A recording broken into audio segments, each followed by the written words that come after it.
বাঙালি আর ইলিশ মাছ পছন্দ করে না এমন কাউকে খুঁজে পাওয়া যাবে না। আজ সকালে বাজার থেকে মস্ত বড় একটি ইলিশ মাছ এনে আবদার করলো ইলিশ ভাপার। তার আবদার পূরণের জন্য প্রথমেই একটি বাটিতে 2 চামচ সাদা সর্ষে আর 1 চামচ কালো সর্ষে ভিজিয়ে রাখলাম। 2 পিস বড় ইলিশ মাছে সামান্য হলুদ, লবণ আর সরিষার তেল ভালোভাবে মাখিয়ে মেরিনেশনে রাখবো। হলুদ মাখিয়ে নিলে মাছটি ভাপিয়ে নেওয়ার পর আর ফ্যাকাশে লাগে না। এবার একটি বাটিতে সরিষাগুলো ছেঁকে নিয়ে দিয়ে দিচ্ছি পরিমাণ মতো নারকেল, কিছু কাঁচা মরিচ, কাজু বাদাম, লবণ, হলুদ, সরিষার তেল আর পরিমাণ মতো পানি দিয়ে ভালোভাবে মিশিয়ে ব্লেন্ড করে নিব। কিছুটা টক দই ফেটিয়ে নিয়ে অ্যাড করছি ব্লেন্ড করা পেস্টের সাথে। দিয়ে দিচ্ছি পরিমাণ মতো সরিষার তেল, আবারও ভালোভাবে মিশিয়ে এবার একটি পাত্রে ছড়িয়ে নিব।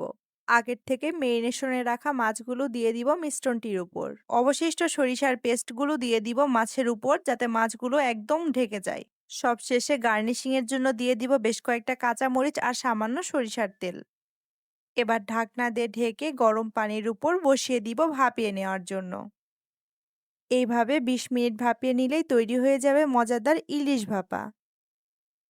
অসাধারণ স্বাদের এই ইলিশ ভাপা বাড়িতে বানিয়ে জানিও কিন্তু। ভালো থেকো সবাই, দেখা হবে পরের ভিডিওতে। আর ভিডিওতে লাইক করতে ভুলো না কিন্তু।